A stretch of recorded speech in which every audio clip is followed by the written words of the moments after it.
This is Radio 4.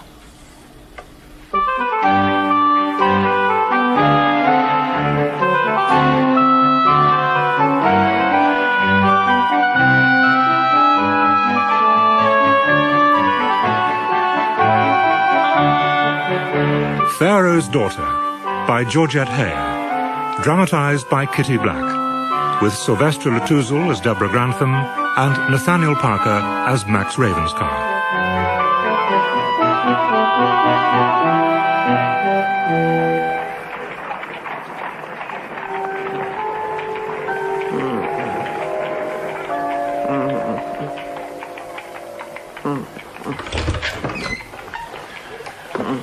Mr. Ravenscar, your ladyship.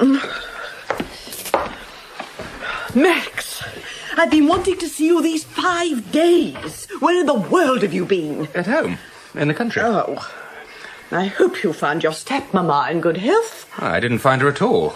She's at Tunbridge Wells with my dear sister Arabella. They're both coming up to town next week. It's time Arabella was thinking of marriage. She never thinks of anything else. She's been head over ears in love with no fewer than 5 aspiring gentlemen in as many months. The latest is some nameless whelp in a scarlet coat. Oh, good God, Max, we shall have some dreadful fortune hunter running off with her. At least I shall be rid of her. If you're thinking of marrying her to your precious Adrian, I can tell you now Max, that I would... That is what I wanted to see you about. I'm quite distracted. Oh? What's the young fool been doing? He thinks he's in love. He'll think it a good many more times before he's done. This is no laughing matter. Who's the girl? A hussy out of a gaming house. What? He means to marry the creature. Nonsense. One does not marry such creatures. She's niece to that silly Eliza Bellingham, the one who keeps the gaming house in St. James's Square.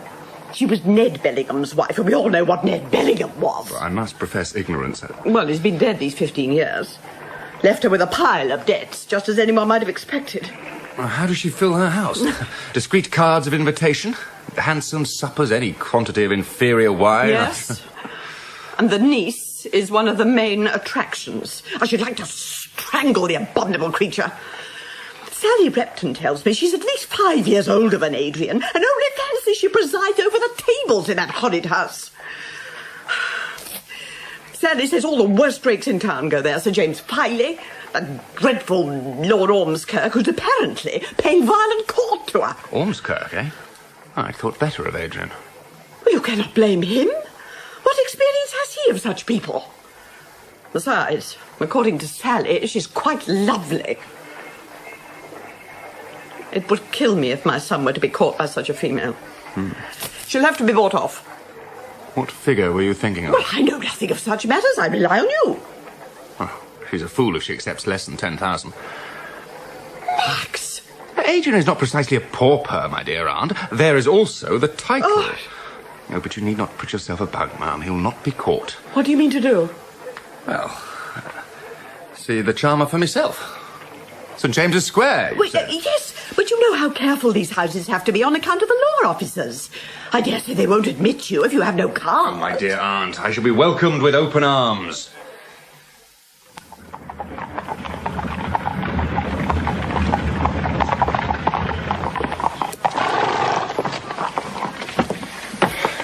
Good evening, Ravenscar, your servant.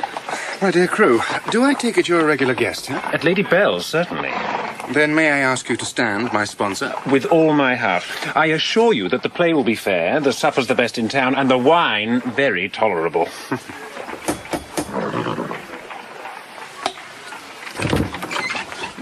Good evening, Wantage. This is a friend of mine, Mr. Ravenscar. Ah, indeed, sir. May I help you off with your coat? Wanted, is it?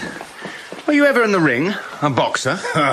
It's a long time ago now, sir. Before I joined the army, that was. Fancy you a spotting that. With that ear of yours, it wasn't difficult. I was thinking you'd peel to advantage yourself, sir. The gaming rooms are upstairs. I'll make you known to Lady Bellingham, and then you must meet the divine Deborah. But, Deb, I assure you... No use, Adrian. You'll never win her round, my dear fellow. You keep out of this, Ormskirk. Who's the stranger in the black coat? A Puritan come amongst us? That is no Puritan, my dear, that is Maximilian Ravenscar. Max! I didn't expect to see you here. Why not? Oh, I don't know. I didn't think... Do you know Lady Bellingham? I'm relying upon Crewe to present me. Oh. You seem to be most unaccountably put out by my arrival, Agent. Oh, of course not. I'm very glad to see you. I want to make you known to Miss Grantham. Deb, this is my cousin, Mr. Ravenscar. I dare say you will have heard of him. You're very welcome, sir. You know Lord Ormskirk, I believe? 7, sir. 7. Don't be shy, Mr. Ravenscar. We're all mighty anxious to win your money. But I warn you, Miss Grantham's luck is in, isn't it, me darling? And the bank's been winning this hour and more. It's commonly the way of EO banks to win. Good evening, Ravenscar. 7, Filey. Will you join the play, Mr. Ravenscar? With pleasure, Miss Grantham. But should I not pay my respects to Lady Bellingham? That is not necessary. She is presiding at the Faro table. Will you not take a turn at EO first? Just as you like.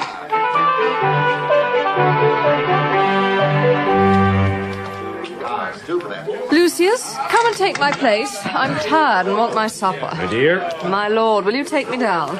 I swear I'm famished. With the greatest I'll take pleasure, you my down. dear.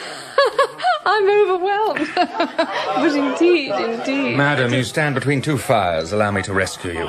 May I have the honour of taking you down to supper? Snatching a brand from the burning. Mr. Ravenscar wins all. Will this suit you, Miss Grantham? Pickled salmon and iced champagne? Perfectly, Mr. Ravenscar. You must allow me to tell you that I count myself fortunate in their lordships' misfortunes. What brought you here tonight? Curiosity, Miss Grantham. Is it satisfied? Oh, no, not yet, ma'am. Let me give you some of these green peas. They look quite excellent. Yes, we pride ourselves on the quality of our suppers. Why did you play at EO? Is not Faro your game? Curiosity again, Miss Grantham, my besetting sin. Your luck at the bones or the cards is proverbial. It was out tonight. I think I dropped above 500 guineas.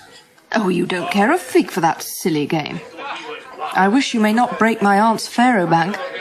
If you will inform the stalwart person at your door that I'm free to enter the house, I promise I shall endeavour to do so whenever I come again. You must know that all doors are open to the rich Mr. Ravenscar. Particularly such doors as these. Wantage will have his instructions. What a valuable acquisition he must be. I cannot imagine life without Silas. He was my father's sergeant. I've known him from my cradle. Your father was a military man? Yes, at one time. And then? You're curious again, Mr. Ravenscar? Very. He was a gamester. It runs in the blood, you observe. Which would account for your presence here, of course. Oh, I've been familiar with gaming houses from my childhood. The man who can fuzz the cards when I am at the table don't exist. You astonish me, Miss Grantham. It is my business to know these things. You are perfect for your setting, ma'am. For my setting? Your cousin is more complimentary. Yes, I dare say he is. My cousin is very young and very impressionable. While you, sir, are neither. But I'm perfectly ready to pay you any number of compliments if that is what you require. Hair like spun gold, your eyes blue as the heavens. Is that what you wish? I don't wish it at all. In that case, I feel that we shall deal extremely together. Do you play piquet? Certainly. But I mean, do you play well? I'm thought to have a reasonably good understanding. Would you dare to back yourself against me? Dare? I will meet you when you choose, Mr. Ravenscar. Then let it be tonight. Let it be at once.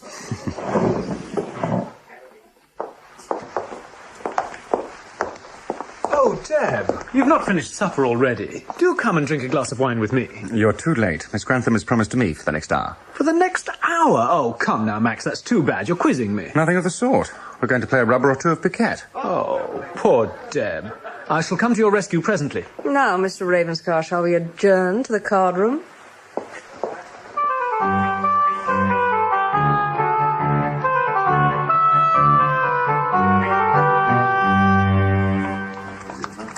How is the tally, Deb? We won a rubber each, but then my luck turned. Peaked, re-peaked and capotted. I make it that your losses amount to £500. I agree. Lucius, be so good as to fetch the amount. Miss Deb. How mistaken of you, my dear, to play against Ravenscar. Someone should have warned you. You, for instance, Filey? Oh, piquet is not my game. But in the field of sport now, that is a different matter. What field of sport? Do you still drive a pair of matched greys? Indeed I do, and they will still beat any of the cattle you own. I'd buy them if you'd sell, Ravenscar. Never, Crewe. Max bred those greys, and I'll swear he wouldn't part with them for a fortune. Have they ever been beaten, Max? Never. Here you are, my darling. Thank you, Lucius. Your winnings, Mr. Ravenscar. £500 on the table, Filey. I will engage to drive my greys against any pair you choose over any distance you care to set, upon a day to be fixed by yourself. Ah, a bet. Now, what do you say, Filey? £500, Ravenscar?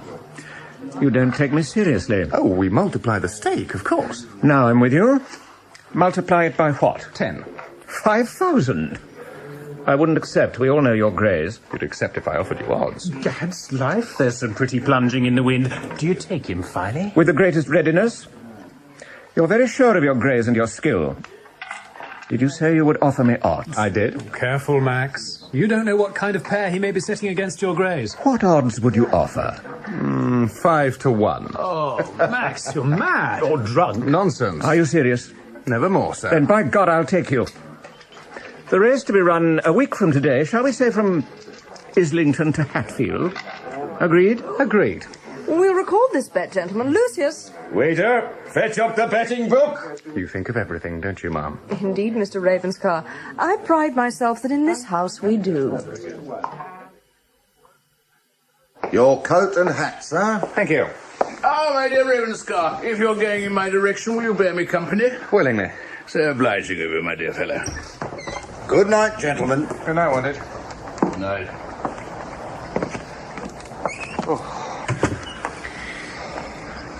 Do you find the night air... the morning air, is it not invigorating? Immensely. Link, sir. Hackney, chair. We'll walk. Oh, yes, sir.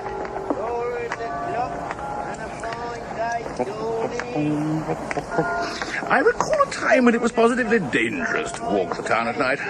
One took one's life in one's hands. Have you ever been set upon, Ravenscar? Once. I take it you did not choose to walk home with me to discuss footpads and highwaymen. Let's have it, my lord. What do you want of me? I was about to suggest that the removal of your impetuous cousin, young Adrian, would be timely. I'm sure you understand me. I do. For myself, my dear fellow, I find your cousin a trifle forward. What's the woman to you, Ormskirk? Shall we say that I cherish not altogether unfounded hopes? Accept my best wishes for your success. Thank you, Ravenscar, thank you. Are you aware that, unlike me, your cousin has offered the lady matrimony? I am. That is why I came to see the charmer for myself. Ah, you have the mot juste, my dear Ravenscar, as always. Enchanting, is she not? There is a freshness excessively gratifying to a jaded palate. She will do very well for the role you designed for her. Admirably. Imagine you thought of offering the divine Deborah money to relinquish her pretensions to the title of Lady Mablethorpe. I am involved myself, you see. I hold a mortgage on the house. I have acquired some of the more pressing of Lady Bellingham's debts. Let me set your mind at rest. I promise you my cousin will never marry Miss Grantham. I feel sure I can rely on you, my dear fellow. They tell me your skill at piquet is remarkable. You must do me the honor of dining at my house one evening to test your reputation. With the greatest pleasure. By the way, did you know that Filey has acquired the prettiest pair of blood chestnuts it has ever been my lot to clap eyes on? I know nothing of Filey's horses, but I do know him for a damnably cow-handed driver. If Filey's pair are all you say, you will no doubt be offered very good odds. Good night, my lord. Or, as the sun seems to have risen, may I wish you good day.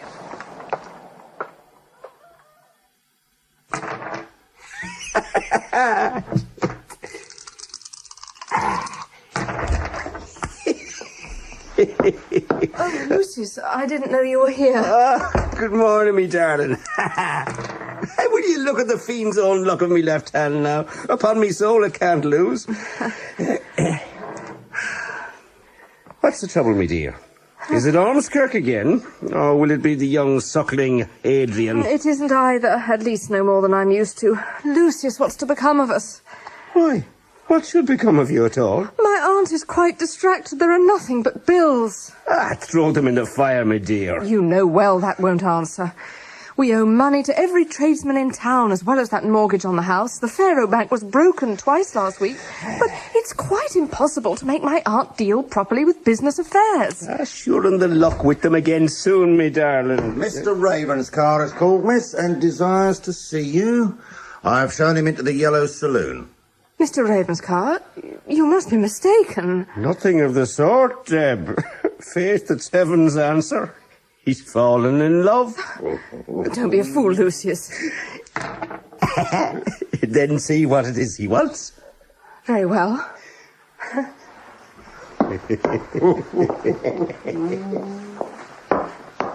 Good morning, Miss Grantham. Do you care to drive round the park? Drive around the park? Yes, why not? Well, I am exercising my greys and came here to beg the honour of your company. But I'm not dressed to go out, and you'll not care to keep your horses standing. If you glance out of this window, you will observe that my groom is walking them up and down. You leave me nothing to say, sir. Grant me 10 minutes' grace, and I will gladly drive out with you.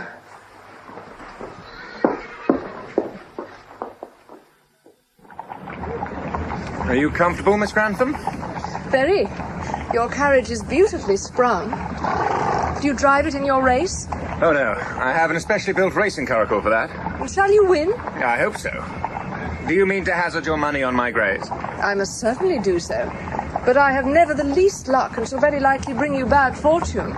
Your luck was out last night, I'm afraid. Are you in debt, Miss Grantham? What prompts you to ask me such a question, sir? I believe you, or should I say your amiable aunt, are in debt to Lord Ormskirk. I do not immediately perceive why you should interest yourself in the matter, Mr. Ravenscar. I might help you out of your difficulties. I don't understand. Under certain circumstances, Miss Grantham. Indeed? I am prepared to recompense you handsomely, ma'am, for announcing all pretensions to my cousin Adrian's hand and heart. What do you consider a handsome recompense, Mr. Ravenscar? Shall we say £10,000, ma'am?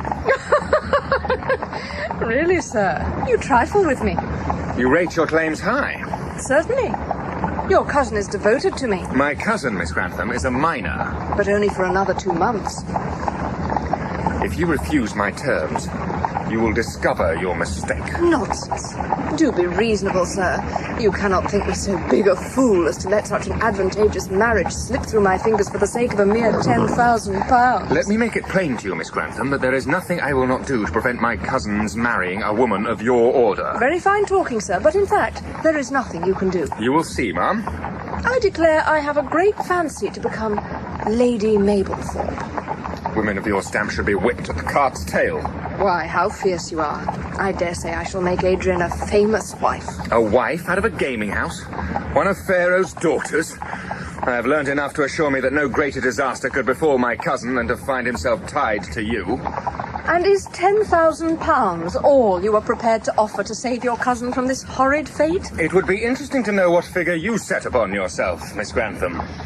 You regard the affair in so serious a light that I feel I should be very green to accept less than twice that amount. If I engage to pay you £20,000, will you release my cousin? I own £20,000 is a temptation. And yet... No, I think I would prefer to marry Adrian. You will regret that decision, ma'am. No, I trust not, sir. After all, Adrian is a most amiable young man, and I shall enjoy being his wife. I hope that you will be one of our first guests at Mablethorpe. I mean to set up a Faro bank of my own in Brook Street. It'll be very select, of course, admission only by cart. If you think to force up the price by these disclosures, ma'am, you're wasting your time. My offer is no longer open to your acceptance. Why, now you talk like a sensible man, sir. You bow to the inevitable. No, I merely refuse to enrich a harpy. Harpy? The word seems to sting you. Not in the least, sir. I find your attitude most amusing. Well, here we are in St. James's Square. Good. Can you get down without my assistance? I'm unable to leave the horses. Certainly. Good day to you, Mr. Ravenscar. A most enjoyable drive. I must thank you for having given me the opportunity to make your better acquaintance. I fancy we have both of us learnt something this morning. Walk on.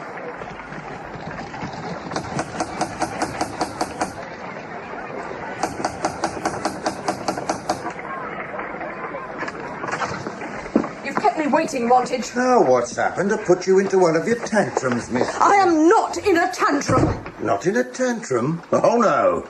And me that's known you from your cradle? I know a tantrum when I see a tantrum. Oh, leave me alone.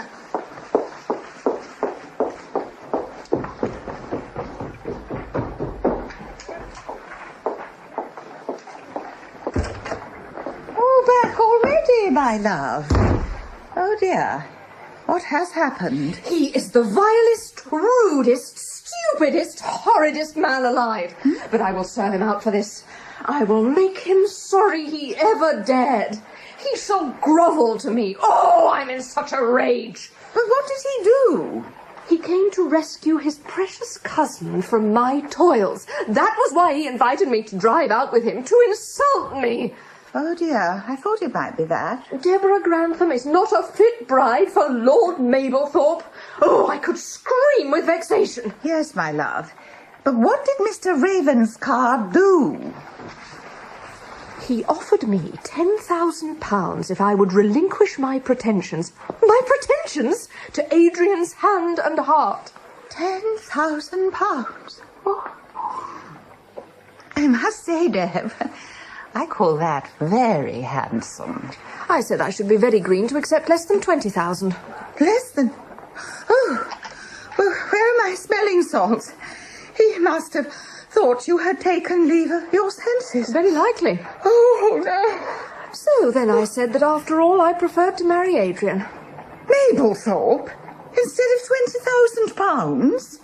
But you told me positively that you would not have him. Of course I shall not. Oh, we might have been free of all our difficulties. Oh, Aunt, you would not have me accept a bribe. Well, not an ordinary bribe, my dear Deb. Certainly not.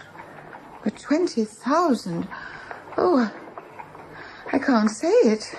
I will make him sorry he ever dared to think I was the kind of creature who would entrap a silly boy into marriage. But you told Ravenscar you would marry him. Yes, that's what I said. But I don't see how he can't help thinking you meant it. Yes, and I told him that I would set up my own Faro bank when I was Lady Mablethorpe.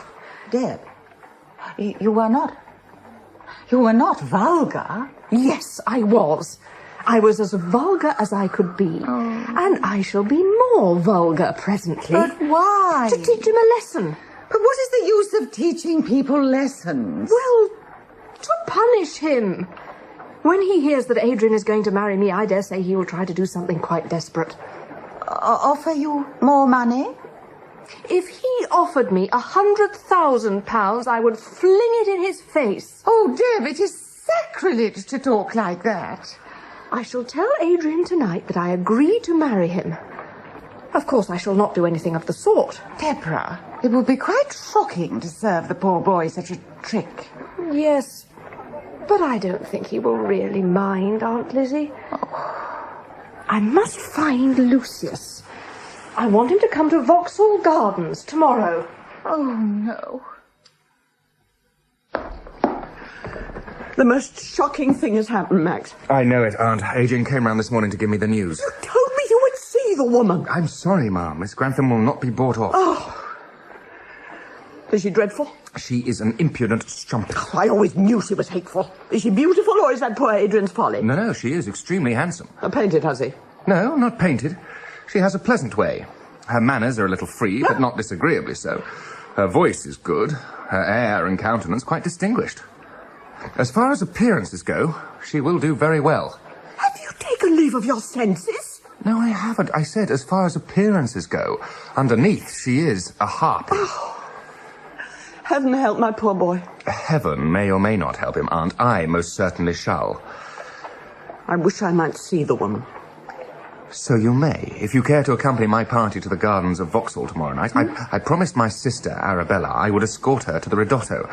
Adrian told me he is to take Miss Grantham there. Flaunting him in the eyes of the world. Precisely. Or in mine. Oh, that's a big one, Claire. Eh? Don't worry. Hold on to me now. Oh, there you are, Lucius. Isn't this famous? I declare I've never seen the gardens looking better. You're a sight for sore eyes yourself, me darling. Your servant, Mablethorpe. Servant, sir. May I present you to my friend, Mrs. Patch? Clara, this is Lord Mablethorpe. Mablethorpe? The young spark who's going to marry our Deb? She has done me that honour. Oh, she's lucky I didn't see you first. I'd have done my best to cut her out of your affections. Oh, I'm glad you didn't have to try, ma'am. I can see you're a force to be reckoned with. Love, sir, you're a flatterer and no mistake. Good God, Lucius, where did you find such a creature? Why, isn't she what you told me you wanted? And talking of vulgarity, me darling... I know. Poor Aunt Lizzie is in despair. Have you seen Ravenscar? No, but we shall have the best view of him, for his card is on that empty box opposite. Love, sir, you must be the wickedest creature alive. Isn't that James Filey with that family party? He seems to be ogling the youngest, Adrian. Do you know who the pretty child is? She must be one of the Laxton girls. My mother says Lady Laxton doesn't care who she marries her daughters to. There are 5 of them, and only one settled as yet. I hope she doesn't mean to marry that poor child of Filey. Do but see how frightened the little thing looks. I wish I sat in her place. I'd soon send him about his business. Good heavens, there's my mother coming into Ravenscar's box. I had no notion she was to be here. I suppose she's chaperoning Cousin Arabella. Oh, look, Deb, isn't she a rogue? Shouldn't I give a deal to chaperone her myself? And an heiress too, I'll be bound. I expect so. Deb, I want to take you over and make you known to my mother. You had better be prepared to meet your future daughter-in-law, Auntie. Adrian is bringing her towards the box now. Good God. Green and white stripes and scarlet ribbons, feathers and powdered hair. You will excuse me if I leave you alone with your visitors. Mama! I didn't know you meant to come here tonight. I've brought Deb over to see you. Happy to make your acquaintance. La, ma'am. Oh, your ladyship, I should say. I'm sure you're monstrous good to say so. I declare I'm quite of a tremble to be standing in front of one who's to be my mamma-in-law. But Adrian would have me come across to speak to you, and I thought to myself, well, if it must be, let it be at once, for I was always one to rush my fences, as the saying is. But there, I'm sure we shall deal extremely after all. Indeed. Oh, yes, ma'am, I made sure you was a dragon, and my knees quite knocked together when Adrian said you was here. But I vow and declare the instant I clapped eyes on you, I knew I should love you as though you were my own mamma. You are too kind. And this is my cousin Arabella, Deb. Are you really going to marry Adrian? Yes, Miss Ravenscar, spare my blushes. But are you? Yes, what do, child? Of course she is. Won't you wish us happy? Yes, indeed I do. I wish you very happy. Adrian, you'd better take Arabella to see the dancing. Oh. I should like to put a few questions to Miss Grantham. Yes, Mamma. La, ma'am. Oh, your ladyship, I should say. You've got me all of a twitter. I do like your Deb, Adrian. She has such laughing eyes. Now, ma'am, your ladyship, I should say, let me tell you all about my plans for Brook Street. I mean to open a Faro bank of my own and give select parties for the really high flyers and attend all the race meetings. I never miss a meeting if I can help it. Do you think Adrian would let me establish a stud at Mablethorpe?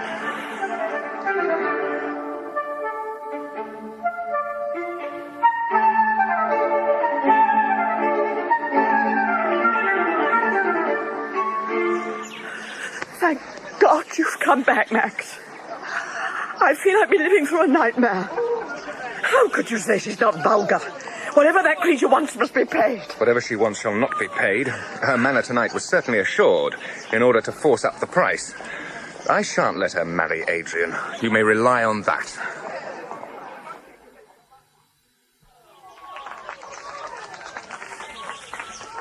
At last I've got you to myself, Deb. You're a dear boy, Adrian, and you've been so kind this evening. Your supper was delicious, and the boatload of musicians following us across the river was a ravishing idea. I'd do anything to make you happy, Deb. I'm only afraid that you might find life in the country very dull when we're married. But I love Mablethorpe so. I'm dying to show it to you. Parts of it are quite old. Tudor, at least. Will you not drive down with me to see it soon? I thought I heard someone crying. Did you hear anything? Oh, do you think we'd better go away? Certainly not. Someone is in trouble. It seems to be coming from that summer house.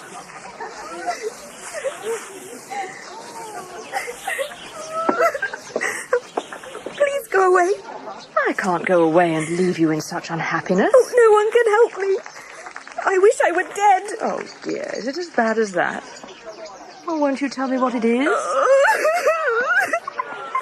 Let me fetch the lantern. Why, you must be Miss Laxton. We saw you earlier, I think, in your box. Yes, I'm Phoebe Laxton. Who are you? I'm Mablethorpe. I'm a little acquainted with your brothers. I wish you'll tell us how we may help you. You cannot help me. No one can. I didn't think anybody would find me here. Are you hiding from Sir James Filey? How did you know? Your box is opposite ours, my dear. I saw him leaning over your chair. I meant to be good, but I hate him so. When he took me to walk about the gardens, I made up my mind to do my duty. I meant to be good. But when he offered for me and kissed me, I couldn't bear it and I ran away. Oh, what shall I do? You shall not marry Filey, that's certain. Oh, you don't understand.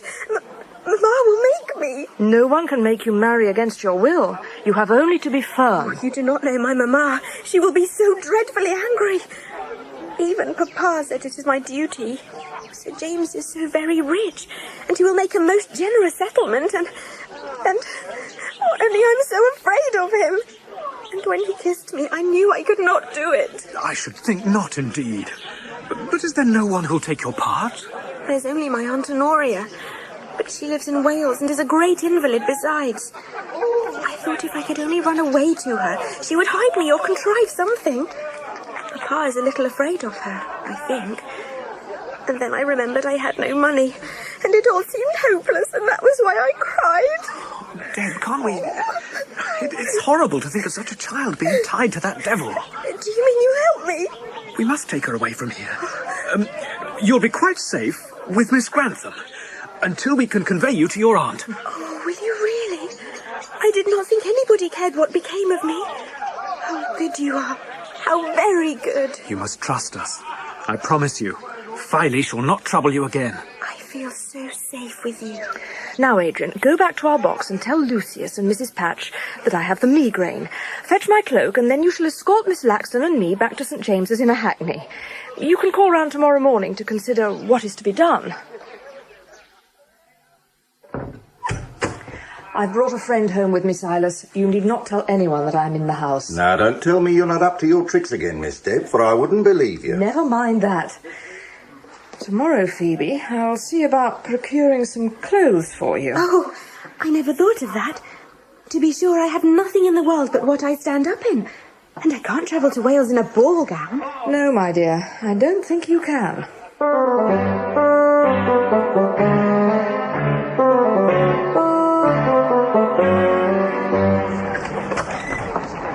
Good morning, Silas. Is Miss Deb at home? Yes, my lord. I fancy you'll find her in her sitting room. She said she was expecting you. Then I'll go straight up. Oh, there you are, Adrian. Good morning to you both. I was just saying, I fancy I have a better scheme for Miss Laxton than visiting her aunt in Wales. I will do anything you and Lord Mablethorpe think right. If you go back to your aunt, your papa will very likely fetch you back. It would be much better if he did not know where you were. We will write him a letter saying you won't return to your home unless he inserts an advertisement in the Times signifying that he will not ask you to marry Sir James Filey. Oh, he will be dreadfully angry. No, he will be glad to have you restored to him. You will say you have found refuge with friends. But I have no friends. Silly puss. You will stay with me until your parents relent. Oh, if only I could. And then, if you won't forgive me, perhaps I could become a governess or an actress and never go home again. What do you say to that, Adrian? I say that wouldn't do at all.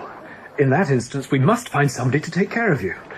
Now, about this letter to your papa. I'll leave you to write it between you. You'll manage very well without my assistance. But what are we to do with the girl if her parents don't relent? Well, dear Mum, I have a little plan of my own for Phoebe's future. Oh, I don't trust you, Deb. I know you have some dreadful scheme in your head when you look like that. What am I going to say to Lady Laxton if she comes here asking for her daughter? Dearest Aunt Lizzie, this must be surely the last house in London where Lady Laxton would think of looking for her daughter. While she is here, by the way, she is to be known as Miss Smith. Yes, but how long is she to remain? Oh, dear, what a tangle we are in. And you are making it all so much worse by enraging Ravenscar and behaving so abominably at Vauxhall that I declare I feel quite ashamed to own you. Let alone flinging that girl into Mablethorpe's company to write this letter.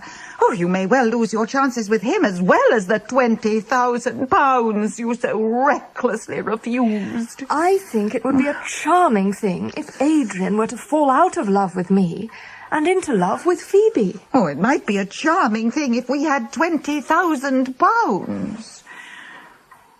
If Ravenscar were to make his offer again, do you think you might... Certainly not.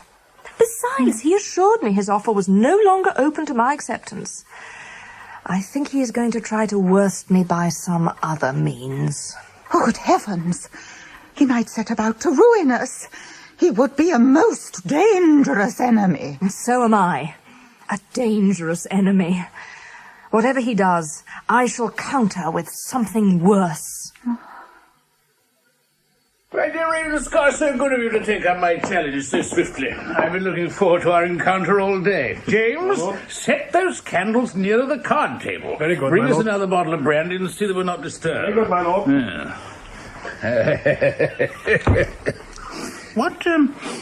What stakes do you care to play for? Whatever you choose, my lord, I shall be satisfied. Shall we say pound points? Certainly. My deal, I think. I hope that's not an ill omen, huh? Brandy? Thank you.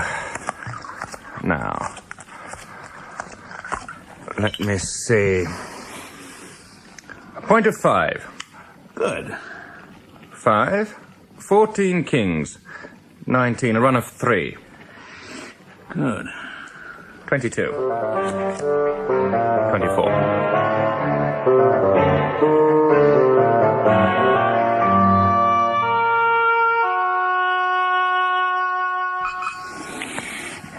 You should not have had that kaput.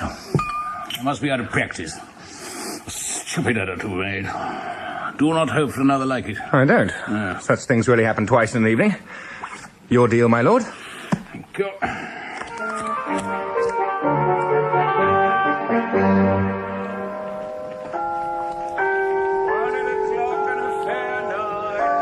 I make that 1,500 points. Your luck is quite out, I'm afraid. Shall we continue? You are a better player than I am. I'm done up. I can't play if I can't pay. If you choose to call a halt, I'm very willing. But you hold certain assets I would be glad to buy from you. Yes? Well, you have a handful of Lady Bellingham's bills. How much would they be worth?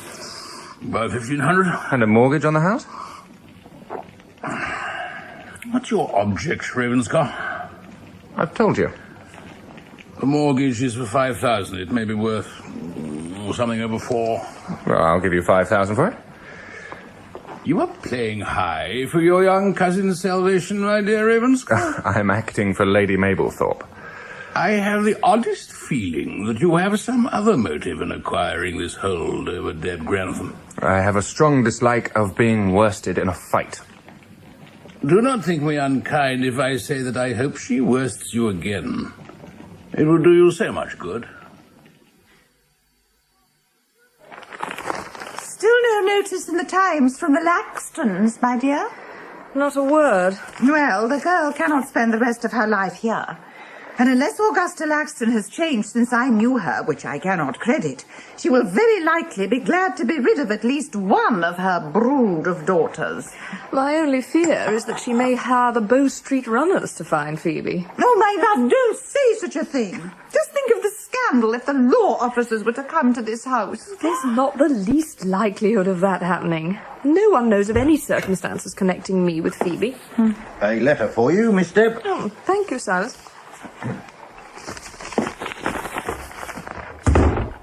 Oh, my love. What is it? Not from the Laxtons. This obliging letter does not come from the Laxtons. It's from Mr. Ravenscar. Mr. Ravenscar begs leave to inform me that he has acquired certain bills of exchange drawn by you and a mortgage on this house. But Ormskirk holds them. You know he does. It must be a trick to frighten you. No, it isn't, and I'm not in the least frightened. He has got them from Ormskirk, that much is plain. Oh, Ormskirk would never give them up. If Ravenscar offered to buy them from him, I dare say he may have been glad to sell them. Oh, I shall go distracted.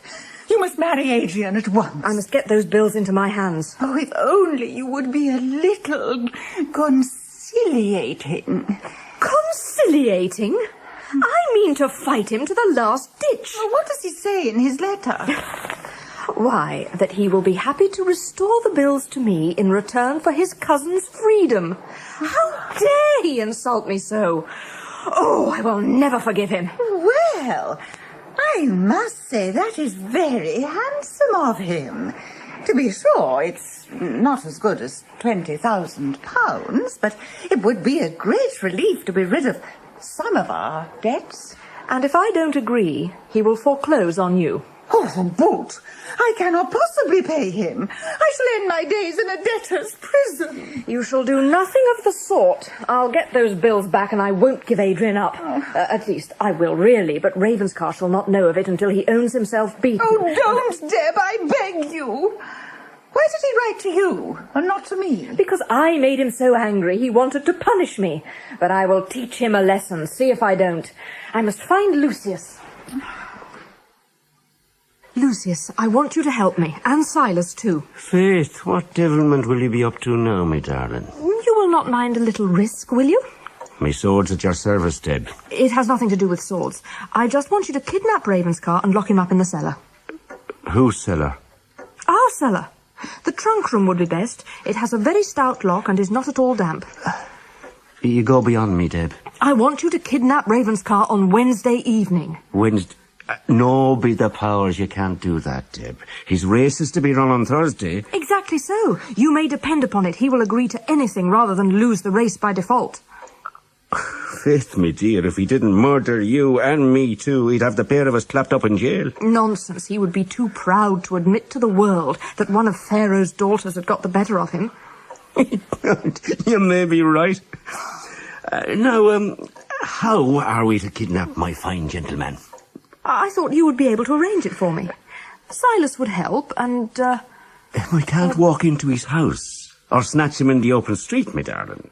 Couldn't you catch him after dark when he is coming away from his club, or some such thing? You should write to him, appointing a meeting place in some quiet spot, and I'll keep the tryst for you. No, I wouldn't win by such a horrid trick.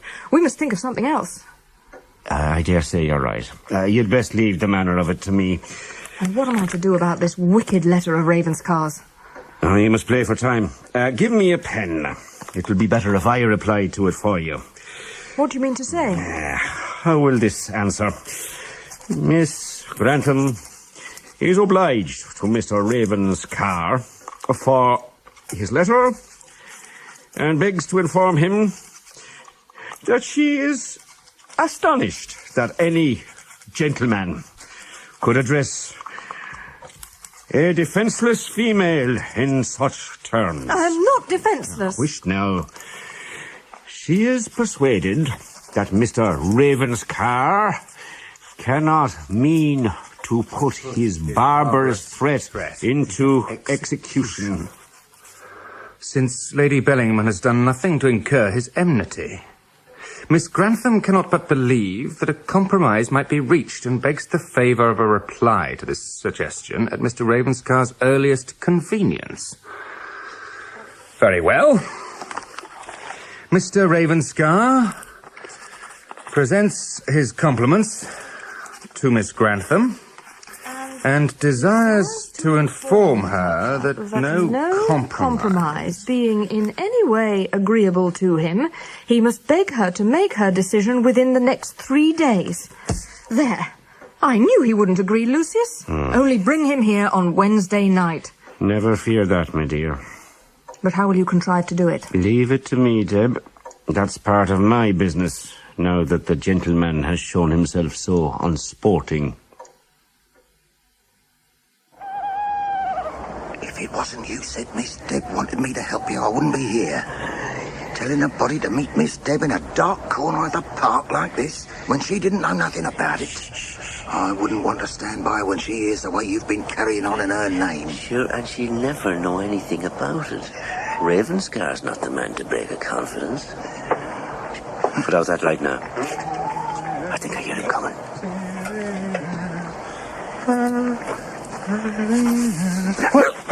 Oh! What? Oh!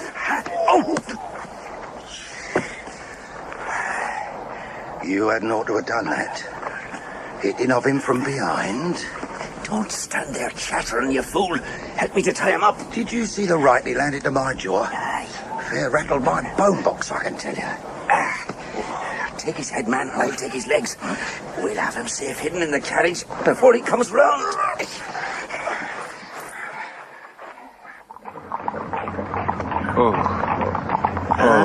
No, be easy. There's no harm will come to you at all, if you're sensible, Mr. Ravenscar.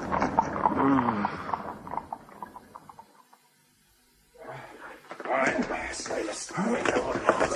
Hey, easy now. Easy. Put him in the chair. All right. Here we come now, lad. Sit down. Tie his hands and legs. I'm thinking the second round goes to Deb, Mr. Ravenscar. Don't you be worrying your head, however, for it's not for long she means to keep you here. Where am I? In the cellar of Lady Bell's house, sir. We'll be leaving you now for a while. Why, you'll be wanting to think over your situation, I dare swear. We'd best tell Miss Deb that we have him safe.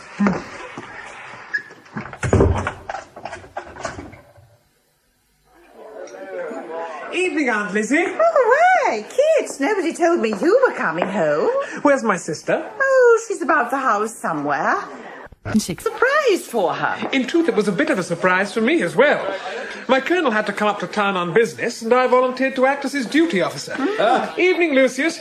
It's more than duty brings you to London, I'll be bound. Is there never a skirt in the wind for you as well? Oh, you aren't the Kit Grantham I've known all these years. Well, I must admit there's a charmer in the offing. The fact is, I'm in the expectation of being married shortly. Oh, you have no idea of the cost of keeping up an establishment, Kit. And besides, you're far too young to be thinking of marriage. If you could only see her, Aunt. She is the dearest, sweetest thing alive. Besides, she is quite an heiress. Not that I mean to live on her money, but it all hinges upon my being found acceptable to her guardian. Then I wish you joy. Sure, no stuffy guardian could resist you when you turn on your charm.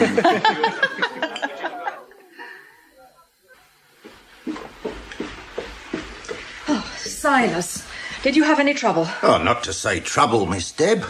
We've got him safely tied up in the cellar below. What's to be done now? I must see him. I'd best come with you and bring my lantern. We shall take a branch of candles down. The servants might notice if you took the lantern away. Well, you've no call to be scared, Miss Deb. He's tied as neat as a spring chicken. I'm not scared. Come along, man.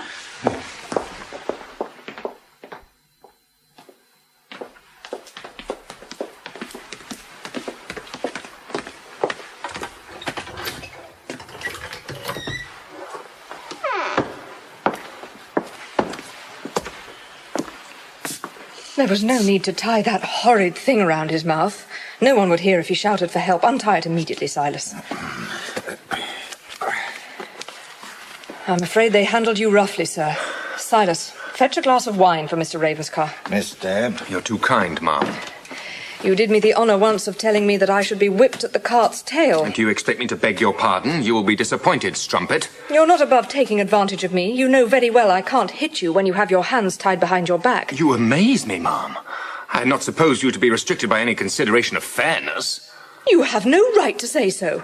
Indeed? You got me here by a trick I was fool enough to think even you would not stoop to. It's not true.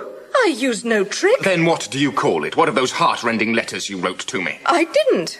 I would scorn to do such a thing. Very fine talking, but I have your last billet in my pocket at this moment. I cannot conceive what you mean. I only sent you one letter in my life, and that I did not write myself. What? Do you stand there telling me you did not write and beg me to meet you in the park this evening? Show me that letter. Thanks to your stratagems, ma'am, I am unable to oblige you. You may feel for it yourself in the inner pocket of my coat. Oh, my God. Lucius. How dared he do such a thing? Oh, I could kill him for this. You thought I would write such craven stuff? You are the most hateful, odious man I ever met in my life, and if you think I would stoop to such shabby tricks, you are a fool. I brought a bottle of the good Burgundy, Miss Deb. You'll feel more the thing when you have drunk a little of it, Mr. Ravenscar. I should feel still more the thing if I had a free hand. Don't you be a letting of him loose, Miss Deb. We'll keep them bunches of fives of his fast behind his back, if you please. Here you are, sir. I'll hold the glass for you. Well, what now, ma'am? I shall have to get back to the front door, miss. I don't need you, Silas. You may go up and leave me to tell Mr. Ravenscar what I mean to do. Yes, Miss Deb? Well, ma'am? I have brought you here to get back my aunt's mortgage and those dreadful bills. You don't think I carry such things on my person? No, but you can write a letter to your servants directing them to place the bills in a messenger's hands. My good girl, bring on your thumbscrew and your rack. You will get nothing from me. No one will hurt you in this house. Only you will not leave it until those bills are in my hands. Evidently my stay in your cellar is to be a prolonged one. I hardly think so. Have you forgotten that you are driving in a most important race tomorrow? You doxy! Calling me hard names will not help you, Mr. Ravenscar. Nothing could prevail upon me to yield 1 inch to such a Jezebel as you are. Only fancy how odious Sir James would be if you failed to keep your appointment tomorrow. You are a great deal too stiff-necked to admit that you were done up by a female. How well you think you know me. You thought I could be bought off, didn't you? I wouldn't touch a penny of your money. If that is so, why am I here? The mortgage and those bills are different. So it seems. Besides, they're not mine, but my aunt's. Then why worry about them? You have a pretty low opinion of me. Not only am I the kind of abominable wretch who would entrap a young... Oh, so you are not the kind of abominable wretch who would entrap a boy into marriage. Then why in God's name... Oh, there's no talking to you. I'll leave you to reflect on your position.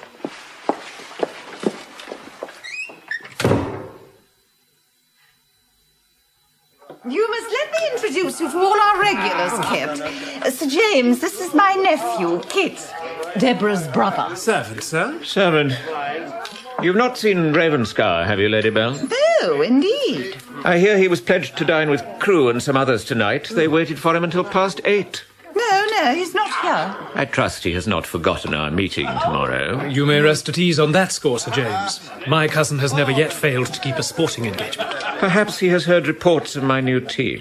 Perhaps, but you will still be driving them, will you not? Oh, there you are, Adrian. I wish you will fetch my fan from the other room. I've laid it down somewhere. What is all this about Ravenscar? Merely that he seems to have disappeared. My information is that he left his house at dusk this evening and has not been heard of since. I fear any hope you may cherish of winning by Mr. Ravenscar's default, Sir James, will have but a short life. Come out onto the landing for a moment, Deb. I want a word with you. Oh, forgive them, Sir James. I prefer to forget.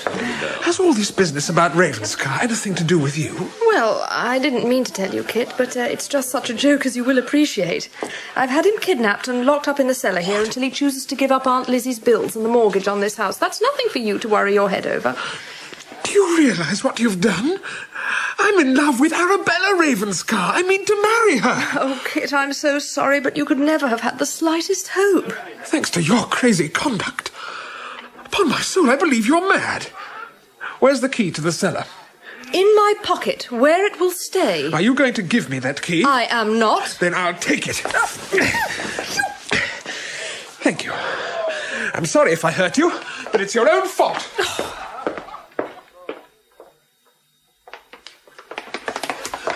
Sir! Mr. Ravenscar. Who the devil are you?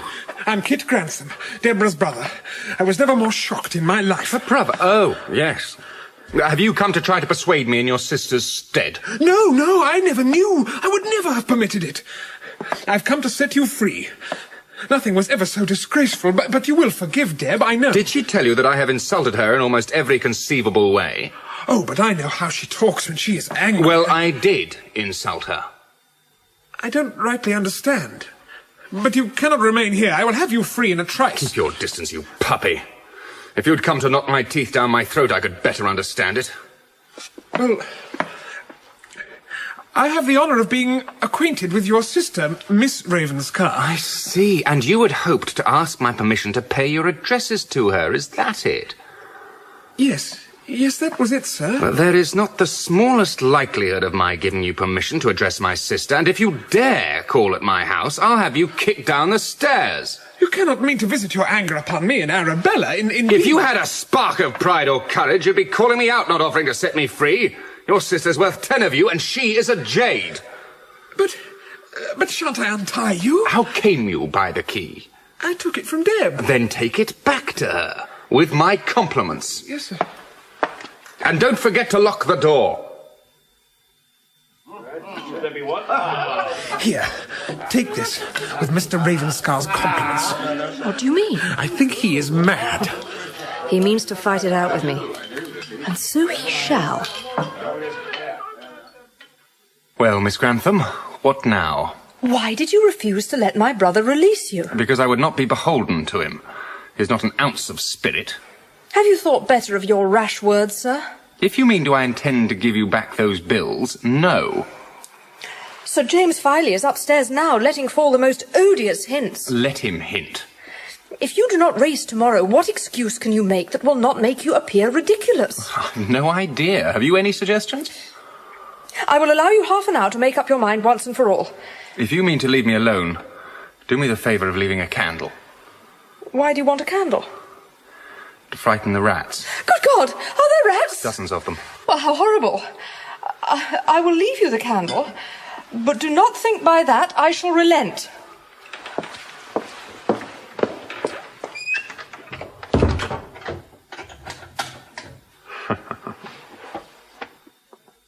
Well, me darling, and how is your prisoner faring? How dared you trick him in my name? I told you I would not have it. Ah, now, Deb, don't be so squeamish.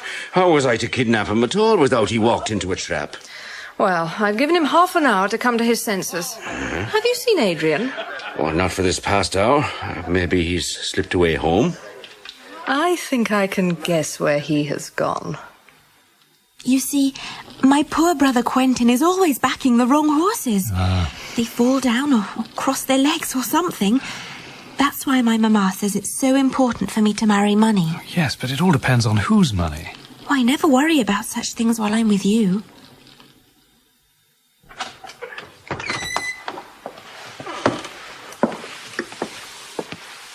Well, do you have your answer ready? Yes, indeed. I'll have that key. How did you get your hands free? Who let you go? You did, my girl, when you left me a candle. See? Oh, how... You've burnt yourself dreadfully. Very true, but I shall keep my appointment tomorrow, and you shall not get your bills. You must be suffering agonies. I would never have left the candle if I'd guessed what you meant to do. I don't suppose you would. We will now go upstairs and set Sir James Filey's mind at rest, unless you prefer to remain in here with the rats. For heaven's sake, don't lock me up in here. Besides, you cannot go in the saloons with your ruffles singed like that. You must come upstairs with me. I will put some ointment on your hands and find you a pair of Kit's ruffles in place of these. In here, please. Now, let me have a look at your hands. Oh, dear, what a fool you are to have done such a thing. You will never be able to drive tomorrow. I wouldn't bet on it. Do you really mean to anoint my hurts? Of course I do. There. I dare say it may sting a little, but you don't suppose I'm going to have it said that you lost your race through my fault, do you? I was under the impression that that was precisely what you meant to do. Well, you were wrong. I never thought you would be so stupidly obstinate. Is that any easier? Much easier, thank you. Now, if you'll give me your coat, I will sew these ruffles in place, and the bandages will not be so noticeable. I've left your fingers free. Thank you. That will do excellently. If you take my advice, you will go home and go straight to bed. I am not going to take your advice. I am going to play Faro. I don't want you in my house. It is not your house. I'm sure your aunt desires nothing more than to see me at her Faro table. In that case, we will go down the back stairs so that no one shall know you have been up here. You think of everything, Miss Grantham. How came you to know that Ormskirk held the mortgage and those bills? He told me so himself. Of all the... Well, I've always disliked him excessively, but I did not dream he would behave as shabbily as that. You've always disliked him? Yes. But believe me, Mr. Ravenscar, not nearly so much as I dislike you. Yes, then the carriage ran over his footman. By the Lord Harry. Ravenscar. Where? Max! What kept you from our dinner engagement? I'm sorry, Crewe. I was unavoidably detained. Good God, Max, what have you done to your hands? Nothing much. I met with a slight accident. I hope it will not impair your skill with the ribbons. I hope not, indeed. You're so devilish confident, Ravenscar. You deserve to have a fall one of these days. But what's the matter with Filey? He's become devilish bad-tempered all at once. Haven't you heard? He was to marry one of the Laxton girls, but I had it from her brother Arnold that the filly's bolted. The Laxtons are trying to hush it up. Bolted? Vanished, my dear fellow. Can't be found. No wonder our friends for. Well, I don't blame her. I mean, Filey and a chit out of the schoolroom. Damn me, it's little better than a rape. I wish I were going with you, Max. I mean to drive out to see the finish, but it's not the same thing. Well, you may come with me if you like. Only if you do, you must carry the yard of tin and blow it fiercely at the toll gates. Max, you'll take me in place of Welling? Oh, by Jupiter, that's beyond anything great. You better be off to get a good night's sleep now. And not a word to your mother. I wouldn't be so green. Now, what sort of game do you think our Deb has been playing, ma'am? Oh, I'm sure I can't make her out at all. She seems bent on throwing Adrian into the arms of the Laxton child and declares she detests Ravenscar.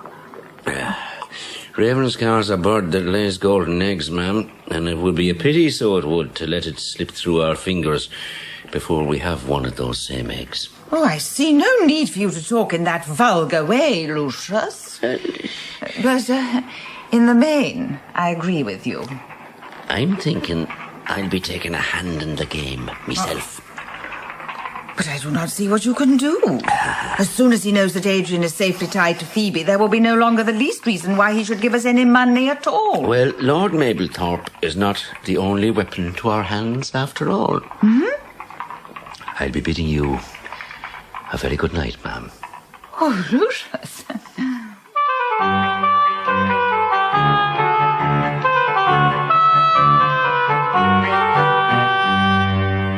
Deb, this is the longest day I can ever remember. When do you think we shall have news of the race?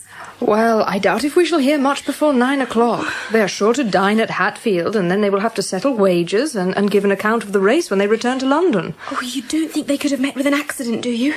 My brothers are always oversetting their curricles, and my mamma has forbidden me to drive in one. You forget, Ravenscar is driving. Yes, but Lord Mablethorpe, wrote to say he was travelling as his groom, and... Oh, Lord Mablethorpe. We won. Oh, I knew you would. I'm so glad. Oh, there never was such a race. It was beyond anything great. I don't know when I enjoyed anything so much. Oh, Deb, do you mind me in all my dirt? I knew you'd want to hear about it as soon as possible. Yes. May I come in? Of course you may. Have you dined, or would you like some supper? Oh, no, thank you. We dined early in Hatfield. Whew. It was touch and go once or twice. Filey led for the first part of the way, but there was never anyone like Max. You know where the road divides? At the Hadley Highstone, the Holyhead Road going off to the left. I can tell you, it's as tricky a place as you may wish for, and any number of coaches and wagons on the road. Well, before I knew what he would be about, Max had dropped his hands and let the greys shoot. It was our only chance. But there was a gig coming from the Holyhead Road, and I give you my word, we cleared an accommodation coach with no more than a couple of inches to spare. I shut my eyes and said my prayers. Oh, you might have been killed. Well, so I might, with any other man, but not with Max. But what about Sir James's pair? Didn't he boast that they were bound to win? Oh, as to that, it was all in the handling. They are as beautifully matched a set-up as you could wish, but the instant Max laid eyes on them, he said that they were pulled up too tight, and so they were. I could see Filey's groom thought so too, but that's Filey all over. He never takes advice. Well, we were off to a good start, and Filey went ahead, driving his cattle up Highgate Hill as though it had been the last lap of the race instead of the first. We had a splendid run across Finchley Common. Going good, very little traffic. Now, I would have passed Filey then, but Max said no. He would pass him in Barnet. In Barnet, of all places. It was as crowded as it always is. Carts and chaises on one side of the road, and the mail pulling out from the Red Lion on the other. Not enough room to let a cat squeeze through. Now, at least, that's what Filey must have thought. But Max saw his chance, and we went through at a spanking trot. Oh, Max has the lightest hands. He says the only thing is Filey may have ruined his pair's mouths, but he told Filey to name his price and bought them at the end of the day. And Max says... Well, I'm glad you won. I must go down and speak to Silas for a minute. Do you tell the rest of the tale to Phoebe. I'll come back presently. I'm afraid I've been very tedious. The thing is, I found it so exciting. Oh, but you could hardly be interested in such sporting events. Oh, I think it's the most exciting thing I ever heard. Please tell me the rest. Oh, Phoebe, you're so very sweet. I do love you so dearly. Oh, Adrian! No, we must not. Deborah. Oh, I must have been mad. I thought I loved her and wanted to marry her, but I don't. I love you, Phoebe. What are we to do?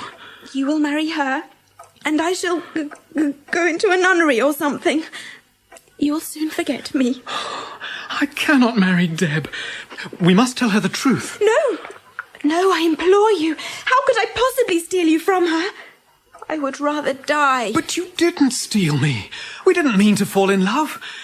She must be told the truth, and at once. What will she think of me? What will she think of me? Have you come to the end of all your hairbreadth escapes, or am I too soon? We haven't been talking about the race. There's something I must say to you. No. I didn't mean to do it. It was something I couldn't help. I see how it is. I am betrayed. You have trifled with me, and now you cast me off for another. Phoebe is blameless. Oh, was ever any defenceless female so deceived? Oh, no, do not say so. He will cast you aside as he has cast me. Oh, to think I should have given my poor heart to a rake. Oh, Deb, I'm not. Indeed, I'm not. And you never said you loved me. It's not as though... My whole life is blighted. I shall very likely go into a decline. Upon my word, Deb, if you don't stop this instant, I'll shake you. You foolish boy. Why in the world do you think I threw the two of you together, if not for this? I never had the least intention of marrying you. It's just like you to roast me. Somehow, I couldn't help thinking that you didn't care for me. I wish you both very happy, and I'm sure you were made for one another. Now, we have to consider what is to be done.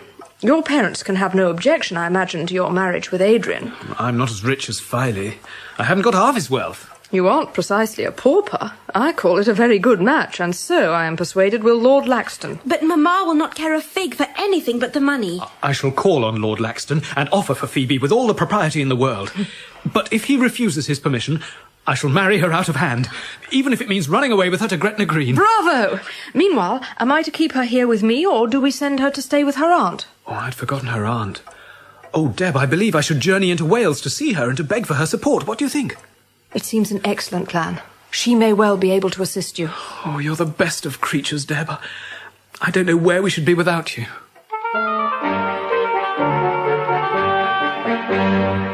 Oh, Deb, I'm having such a wretched morning. Nothing but bills. Just look at the amount the milliner says I owe her. Yes, Silas, what is it? A letter for Miss Deb, ma'am. Messenger brought it round by hand. Is he waiting for an answer? No, miss. He went away at once. Thank you, Silas. That will be all. Miss Deb. What is it, my love? Who is it from? Mr. Ravenscar. Oh, tell me the worst. He's going to have us arrested. No. He has sent me the mortgage and your bills. Oh. They are all here. It puts me in the most odious position. I can never lift my head again. He must be paid back every penny. Oh, Deb, you are mad. It was bad enough when you wantonly threw away £20,000. But when it comes to refusing to accept this dreadful mortgage, when you have spent a week trying to get it from Ravenscar, it goes beyond all bounds. But that was different. I never thought he would give them to me merely for the asking. But you were trying to take them from him by force. And so I would have. But to be beholden to him in this manner is intolerable. Deborah! Lady Bell! Phoebe? Oh, good God, child, what is the matter with Sir you? James is...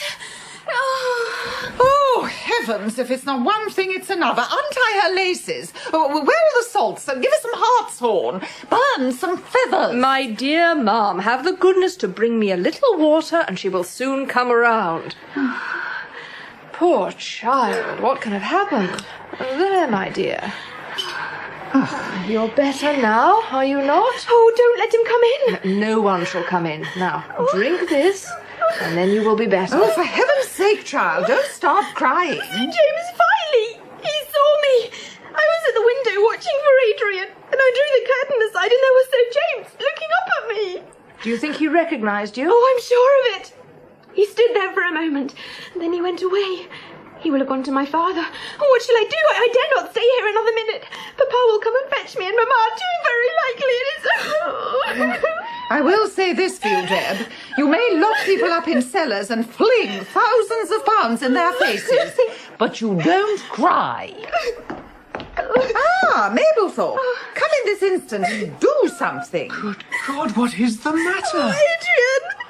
What a fool her mother must be not to have told her that nothing can be more fatal than to weep all down a man's waistcoat. They can't bear it. Oh, I do beg your pardon for being such a goose. Now that you are here, I know I shall be safe. What's the cause of your distress? Sir James Filey saw Phoebe at the window, and she's convinced he will go straight to her papa and say where she is to be found. That settles it. I know just what must be done. Oh, I knew you would. Well, it's to be hoped you're right. Don't leave me. I'm never going to leave you again, my sweet. Well, you can't come and stay here. There's no room. I don't mean to stay here, Mum. I'm going to take Phoebe to her aunt in Wales. Deb, I shall need you too. What do you mean to do, you absurd creature? I mean to marry Phoebe out of hand, if her aunt will permit. And if the aunt does not permit, I suppose you will abide by her decision? No, I shan't. But I hope she may give her countenance to the wedding. I shall have a special licence with me. Capital. I never thought you had so much sense, Adrian.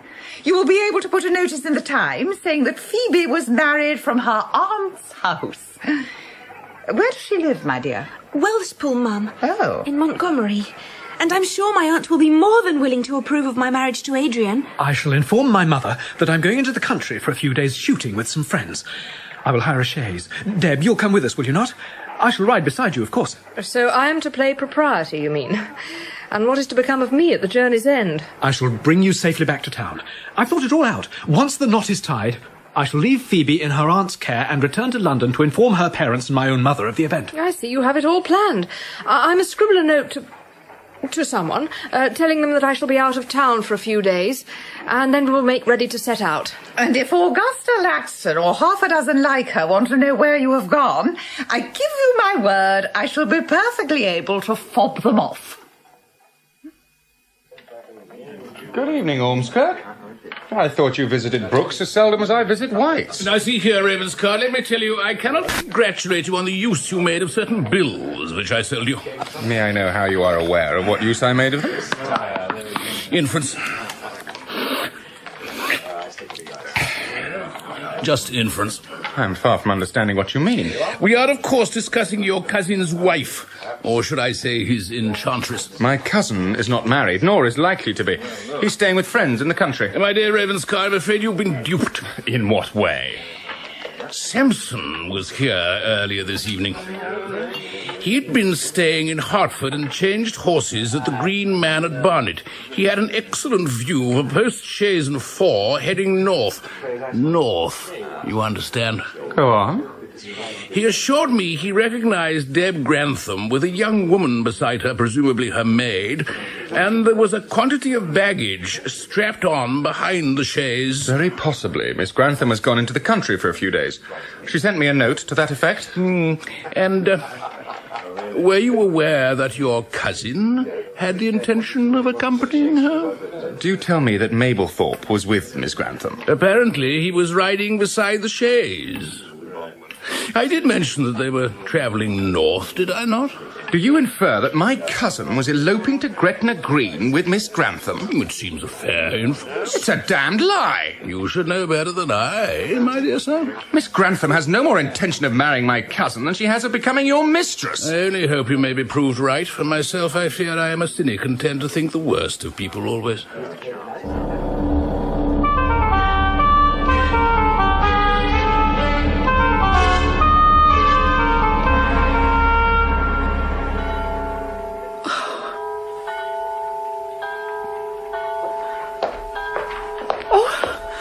Oh, thank God you've come home, Max. What is it, Arabella? Oh, my dear. I ought to have suspected when your sister said she had the headache that she was planning some mischief. Out, is she? Her bed has not been slept in, and I can get nothing out of that wicked maid of hers. Where do you think she's gone? I have no idea, and nothing would induce me to scour London in search of her. She will return presently, and in the meantime, you'd much better go to bed. Oh. I will wait up for her. Oh, Max. Do you really think she will come home? I'm quite positive. Now, off with you to bed.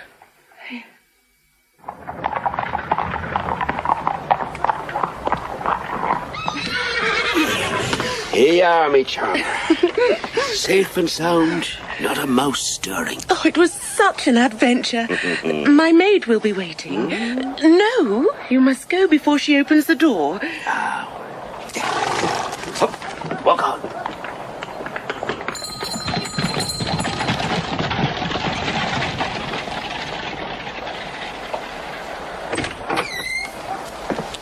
Max! I didn't expect to see you at this hour. What a start you gave me. Who is your cavalier? He is gone. Just as well. Where have you been? Only to the masquerade at Ranelagh. I did so much want to go, and Mamma would not take me, so what was I to do? Stay at home. Oh, don't be cross with me, dearest Max. It was such an adventure, and I did not once take off my mask, so no one could recognise me. You know, Belle, you will have a considerable fortune when you come of age. I know. I shall enjoy that. Well, certainly, but take care you are not taken in by a man who wants to enjoy it with you. Oh, that's horrid, Max. It is unfortunately the way of a great part of the world. Do you mean that all men who have wanted to marry me have only wanted my fortune? I'm afraid I do, Belle. It's a very lowering thought. It would be if there were not plenty of men to whom your fortune will not matter a jot. But how shall I know them? Well, can I give you one word of advice? If you meet any man who wants to elope with you, you may depend upon it that he is after your money and nothing else. Before you lose your absurd heart to any of them, consider whether you'd care to present him to me or to Adrian. And if I would not, will he be the wrong sort of man? He will. Well, I'll do that. It will be a very good kind of game. Who took you to the masquerade tonight? In view of what you've just said, I don't think I'll tell you. But I think someone is trying to impose upon me, though I'm not quite sure yet. It is the most enchanting sport. Go up to bed, you baggage. I wish to God I'd not been saddled with the care of you. Now, remember what I said. To the very last letter, my dear, kind, respectable brother.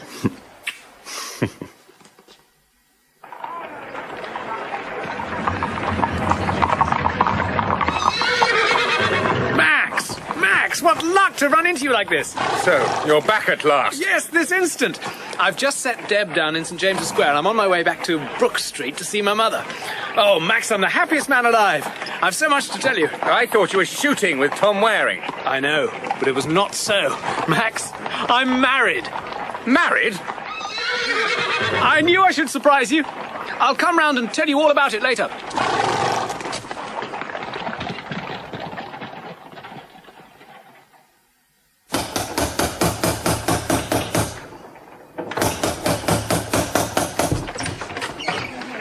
It's wonderful, it is, the way you do keep coming to the house, sir.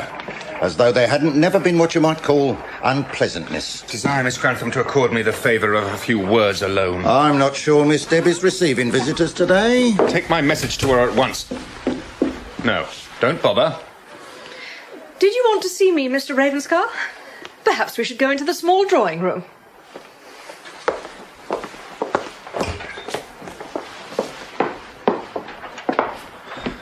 So, madam, you have tricked me finely. Well, I suppose I did trick you a little. But it is not so very bad, after all.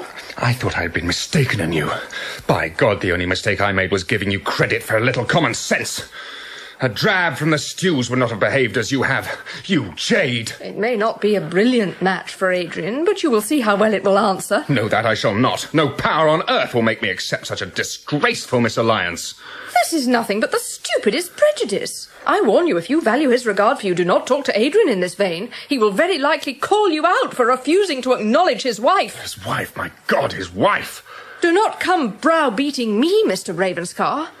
As for the bills and the mortgage, which you were so obliging as to send me, you shall be paid back every penny. Yes, by Mablethorpe. I thank you, ma'am. I want no payment of that kind. But if Mablethorpe had known the full story, do you think that he would have married you? What, do you? I am happy to see that you can still blush, ma'am. I had not thought it possible.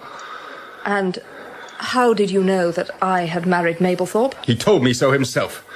I should have known better than to expect honest dealing from a wench out of a gaming house. You will be sorry you ever dared to speak to me in these terms. There is nothing I will not do to punish you. I disliked you the first time I met you. Now I have learned to detest you. And I thought I had learned to love you, ma'am. You do not understand the meaning of that word. But when you have squandered Adrian's fortune, you may reflect that had you played your cards more cleverly, you might have had my wealth to spend, and my name to call your own. For myself, I count myself fortunate to have escaped so narrowly from the toils of a harpy. Marry you? I'd rather die. Don't dare to enter this house again. I wish I may never see you again as long as I live. You cannot wish it more heartily than I do. I wish your ill-gotten gains may choke you, you jade! Now what ails her? Oh, Ravenscar has been here, and she says she has never been so insulted in her life. Oh. I have never known her so angry. She says she would like to boil him in oil. Be easy, ma'am. I give you my word. I have as pretty a revenge brewing for Ravenscar as even Deb could wish. Oh, do anything you please. Only go away. Mr. Ravenscar, your ladyship. Oh, Max. Have you heard what's happened? Yes, I know. I'm sorry, Aunt. Well, it's not your fault. I was never so taken aback in my life. It was my fault. I had the means to stop it, and I was fool enough not to use them. Good heavens, Max, you never said a word to me about it. Do you tell me that you knew all along what they really meant to do? I don't understand. Surely we both knew. But I never heard of the girl's existence until today. Never heard of her existence? What in God's name are you talking about? I'm talking about this child Adrian says he's married. What are you talking about, pray? Child? Well, am I mad or are you? Adrian has married Deborah Grantham. He has not. He's married one of the Laxton girls. What? For heaven's sake, don't shout at me. Sorry. So you did not know either? He threw as much dust in your eyes as mine. When did Adrian meet Miss Laxton? How could he have married her? Apparently he met her at Vauxhall Gardens with that dreadful woman Deborah Grantham. The Laxtons were trying to force her into a marriage with James Filey, such a hateful man, if you had but known his mother. Well, what did they do but spirit the girl away to Lady Bellingham's house where she was kept hidden? Good God, she was in St. James's Square all the time. Yes, falling in love with my son. Well, what could be more natural than for Adrian to tumble head over ears in love with a chit who was calling him her saviour and thinking him a perfect Sir Galahad. Now he's gone off to see Lord Laxton and talks of inserting a notice in the Times. My God, what have I done? You must excuse me, Aunt. I have pressing business to settle. Good afternoon, Wantage. Is Miss Grantham? No good, sir. The order is I'm not to admit you, and that's all there is to it. Take my card up to Miss Grantham and tell her I must beg her to see me, if only for 5 minutes. It wouldn't do a mite of good if I did. She won't have you inside the house, and if I was to let you in, she'd very likely murder me. If you try to keep me from entering, it's not Miss Grantham who will murder you. If that's the way of it, put up your dabblers, Governor. With pleasure.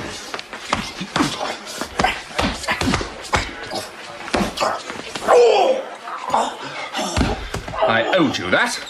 Have the goodness to leave this house immediately. Miss Grantham, I must and will speak to you. I'm not interested. How dare you knock my servant down? If you won't walk into that room, I shall pick you up and carry you into it. Let me mill him down, Miss Deb. No, go away.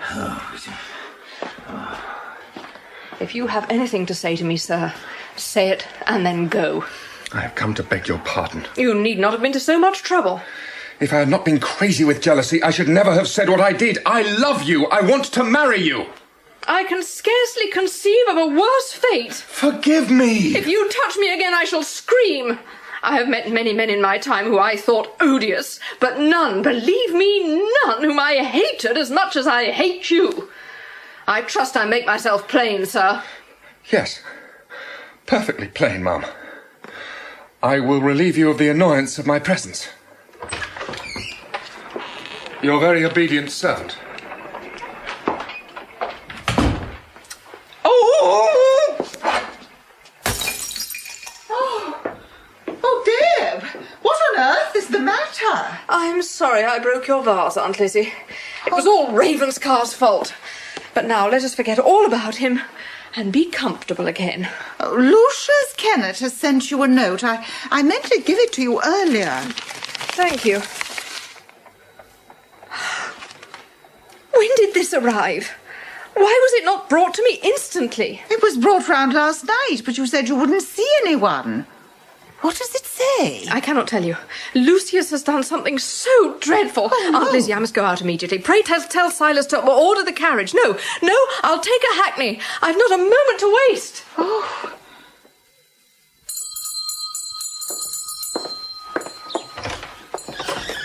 Good morning, ma'am. I wish to see Mr. Ravenscar immediately. Tell him it is most urgent. Very good, ma'am. If you'll be good enough to step into the library. Miss Grantham, good God, what is it? Have you seen your sister this morning? No, she's not up yet. She was out until the small hours at some ball or Mr. other. Ravenscar, I have this instant received a letter from Mr. Kennet informing me that he has carried off your sister. Read it for yourself. Well, why have you brought me this, Mum? Good God, do you not understand? Your sister has run off with him, believing that he means to marry her. I came because it was my fault. She met him with me at Vauxhall, and he is trying to punish you for my sake. But indeed, I never meant such wicked mischief as this. He won't hurt her. He is not as bad as that. He only means to hold her to ransom to get money out of you. But I know all the places where he may be found, and I know things about him that could ruin him. You must let me help you now. Miss Grantham, my darling Deb, there's no need for you to distress yourself like this. Arabella is asleep upstairs. And if you don't believe me, I will take you up to see her with your own eyes. Are you sure? Perfectly sure. She told me all about your friend Lucius Kennet's little scheme last night. She told you? Well, I once advised her to beware of any man who tried to elope with her, as he could only be a fortune hunter. It amused her to dupe Kennet into believing she meant to fly with him. But after he had waited at the rendezvous in the rain for an hour, a link boy put a note into his hands, which can have done nothing to heighten his self-esteem. Oh, thank God. Oh, Deb. Oh, no. Oh, be quiet. But you cannot possibly marry me. You know you cannot. My beautiful idiot. But do consider what your family would say. I never consider what my family say. You cannot marry a wench out of a gaming house. I shall marry a wench out of a gaming house with as much pomp and ceremony as I can contrive. And you'll let me set up a Faro bank of my own. If I ever find you handling a pack of cards again, I'll make you sorry you were ever born, Jade.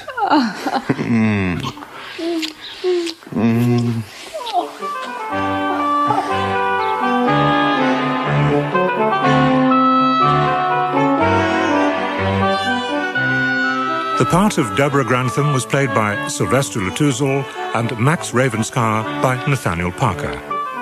Lady Bellingham, Anna Massey. Lucius Kennet, Sean Barrett. Silas Wantage, Gavin Muir. Lord Ormskirk, Edward de Souza. Sir James Filey, Peter Yapp. Lord Crewe, Jonathan Keeble. Lady Mablethorpe, Marcia Warren. Adrian, Lord Mablethorpe, Mark Payton, the Honourable Phoebe Laxton, Deborah Berlin.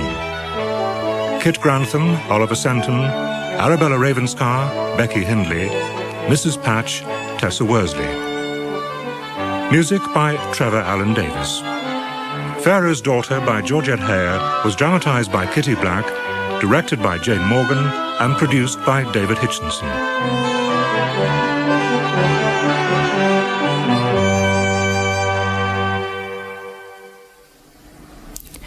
Radio 4. It's 9:20.